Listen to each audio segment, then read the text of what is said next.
बेलापुर गांव के एक छोटे से मकान में दिनेश अपनी बीवी और एक 8 साल की छोटी बेटी के साथ रहता था।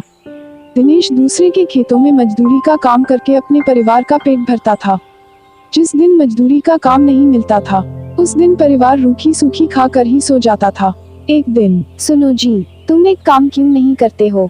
इस गांव में तो काम मिलने से ही रहा। तुम वो पहाड़ी के पार वाले गांव में भी तो जाकर काम ढूंढ सकते हो, शायद कोई काम मिल जाए।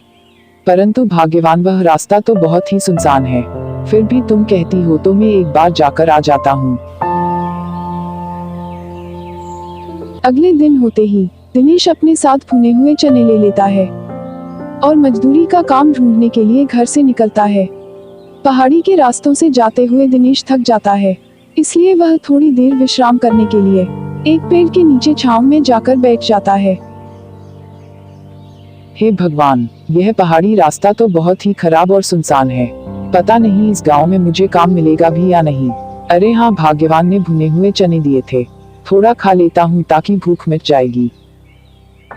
दिनेश पेड़ के नीचे छांव में बैठे बैठे भुने हुए चने खाने लगा। तभी उसके पास एक उड़ती हुई चिड़िया आती है और उससे कहती है, सुनो भैया, क्या मैं तुम्हारे इन भुने हुए चने में से कुछ चने खा सकती हूँ? मैंने 2 दिन से कुछ नहीं खाया है।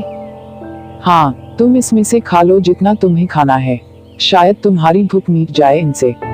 दिनेश के कहने पर चिड़िया उन भुने हुए चने में से कुछ चने खाने लगती है।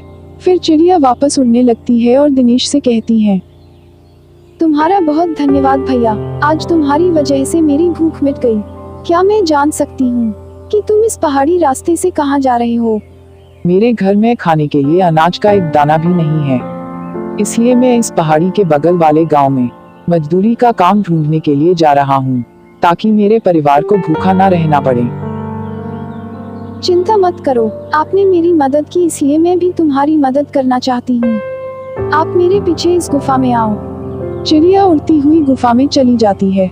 उसके पीछे पीछे दिनेश भी गुफा के अंदर चला जाता है। यह क्या? यह तो एक साधारण सा चूल्हा है। यह कोई साधारण सा चूल्हा नहीं है। तुम जब इस पर खाली बर्तन रखोगे तो यह चूल्हा चलने लगेगा और तुम जो भी मांगोगे वह पक जाएगा।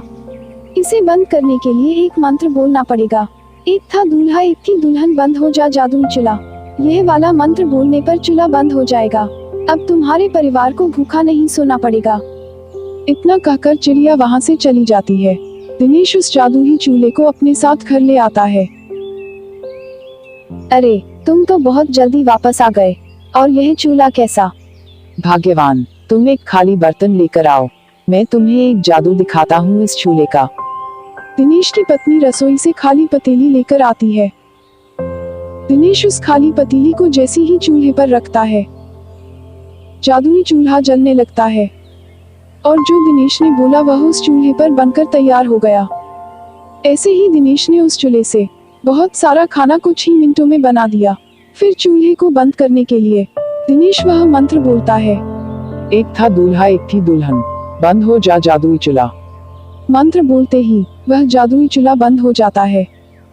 देख रही हूँ भाग्यवान, इस जादुई चूल्हे पर कैसे ढेर सारा खाना कुछ ही मिनटों में बन रहा है। और कुछ चाहिए तो बोलो। बस बस, अभी इतना बहुत है हमारे लिए, और कुछ चाहिएगा तो बाद में भी बना लेंगे। अब दिनेश के परिवार को भूखा भी नहीं सोना पड़ता था। सुनो जी, मैं सोच रही हूँ क्यों ना हम चाय का ढाबा खोल ले। इस चूल्हे पर हम चाय और पराठे बनाकर बेचा करेंगे। इससे थोड़ी कमाई भी होनी शुरू हो जाएगी और तुम्हारे काम की तलाश भी बंद हो जाएगी। कहे तो तुम ठीक रही हो भाग्यवान, बिल्कुल ठीक। मैं एक दुकान किराए पर ले लेता हूँ, जो कमाई होगी उससे किराया भी भर देंगे और घर खर्च भी निकल जाएगा। अगले दिन दिनेश घर के नजदीक में ही एक दुकान किराए पर ले लेता है और जादुई चूल्हा रखकर चाय बनाना शुरू कर देता है। धीरे धीरे दिनेश का चाय नाश्ता का ढाबा चल पड़ता है। आने जाने वाले लोग दिनेश के ढाबे पर ही चाय नाश्ता करते थे। फिर एक दिन, अरे भाई दिनेश, कैसे हो? अरे मोहन भैया, तुम कब आए शहर से? लगता है गांव का तो रास्ता ही भूल गए हो। बस काम से फुर्सत ही नहीं मिलती।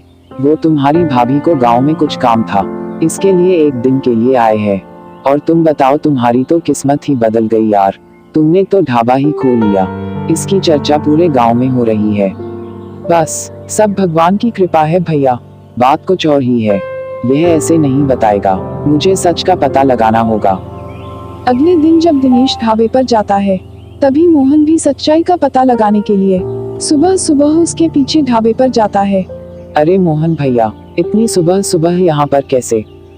सोचा कल वापस शहर जा रहा हूँ, तो आज तुम्हारे ढाबे पर ही चाहे नाश्ता कर लूँ, पता नहीं फिर शहर से कब आना हो। अरे भैया, यह भी कोई कहने की बात है। तुम बैठो टेबल पर, मैं तुम्हारे लिए गर्मा गर्म चाय और पराठे लाता हूँ। दिनेश जब रसोई में जाता है, तभी मोहन भी रसोई के पीछे वाली खिड़की से चोरी छिपे देखने लगता है। अरे यह क्या? खाली पतीली चूल्हे पर रखते ही चूल्हा चलने लगा और पतीली चाय से भर गई। लगता है यह कोई मामूली सा चूल्हा नहीं है, यह जादुई चूल्हा है। तभी मैं सोचूं कि इस गरीब फटीचर दिनेश के पास आखिरकार इतने पैसे आए कहां से कि इसने ढाबा खोल लिया। यह चूल्हा तो मेरे पास होना चाहिए। मैं इसे रात में उठा लेता हूँ और शहर चला जाऊंगा इसे लेकर। शाम को जब दिनेश घर चला जाता है, तब मोहन रात के वक्त चूल्हा चुराकर पत्नी के साथ शहर भाग जाता है।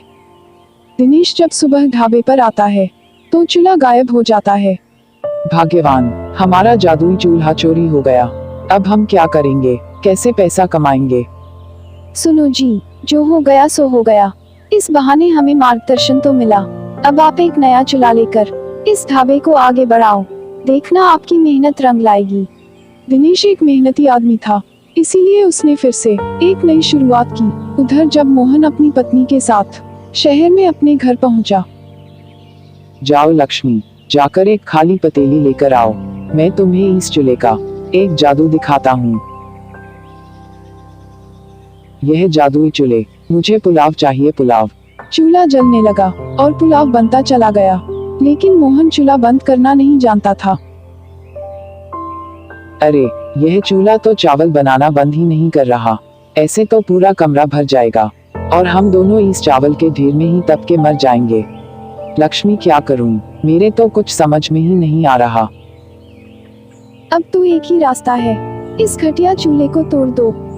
मोहन गुस्से में लात मारकर तपेली को नीचे गिरा देता है और फिर चूल्हे को लात मार के तोड़ देता है। चूल्हे के टूटते ही जादू खत्म हो जाता है। दिनेश को जादुई चूल्हे की मदद से काम मिल जाता है, जबकि मोहन के हाथ में आकर जादुई चूल्हा मिट्टी का ढेर हो जाता है।